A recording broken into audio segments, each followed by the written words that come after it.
Pred pár týždňami mi prišla správa, či by som sa nechcel zúčastniť súťaže Junior Internet. A ja som si povedal, nemám čo stratiť, tak prečo nie?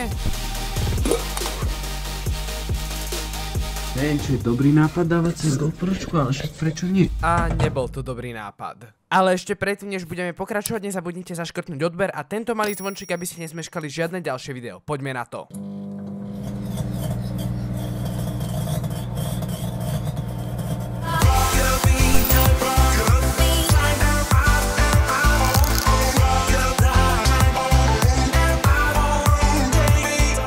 Hneď ako som prišiel, som sa registroval, pozrel si stánky od niektorých firm ako od Microsoftu a od HTC Vive a išiel sa pozrieť na prezentácie. Takže už sme na dnes skončili, videl som skoro všetky prezentácie, teda ešte teraz sú ďalšie prezentácie, ale to tam už nebudeme nejak 16 hodín a ja odchádzam. Ale čo ma tam zaujalo, bola kategória design, kde boli veľmi pekné veci a strašne pekné projekty. No a my sa už vidíme asi zajtra, keď budem prezentovať aj ja. Dnes tu máme už druhý deň v poradí a dnes to bude o to zaujímavejšie, že dnes prezentujeme. No ale teraz prichádza tá časť videa, pri ktorej vám ukážem ukážku mojej prezentácie, ale pokiaľ by ste chceli vidieť celú, nezabudnite kliknúť tu hore. Zistíte napríklad, prečo sa volám Smelda a ďalšie zaujímavé veci. Ale teraz ide ukážka. Dobrý deň, dnes by som vám chcel odprezentovať môj kanál Smelda. Mám tu ešte jednu ukážku. Čaute, ja som Smelda a tento rok bol veľmi zaujímavý. Pýtate sa prečo?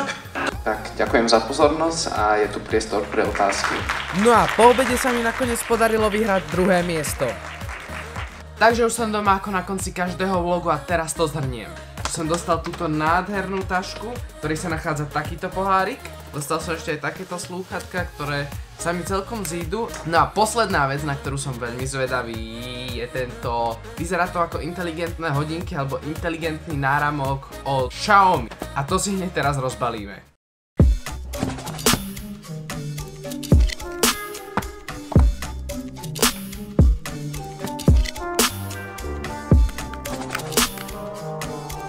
Aktuálne prešiel deň, odkedy som si dal nabiť tento Xiaomi náramok. Celkový dizajn podľa mňa vyzerá naozaj veľmi dobre. Toto tlačítko, ktoré tu je, tak to nie je fyzické, ale iba sa ho stačí dotknúť. Tento náramok som si nastavil tak, že mi zavibruje, keď mi príde komentár alebo nejaká push správa do telefónu, ale tiež to funguje na SMS-ke alebo keď vám niekto volá. Ďalej vám to môže odmeriať puls, na čo tu má takéto senzory, vyzerá, že to zatiaľ funguje. A čo ma veľmi zaujalo, za celý dnešný deň sa minuli iba 4% z batérie a mal som to pripojené na telefón a normálne mi chodili do toho notifikácie. A ešte, aby som nezabudol, keď toto podržíte a volá vám niekto, tak sa tým dá aj zrušiť hovor. No a pokiaľ si pamätáte, pred pár týždňami som robil giveaway o mojej držiaky na telefón a vyhrali Studio Peter LP naživo na mojom livestreame, takže ti gratulujem. Takže pokiaľ sa vám toto video páčilo, nezabudnite tam dať ten like, dajte sem odber aj pre viac takýchto videí. My sa vidíme na budúce, Smelda zdraví a čaute!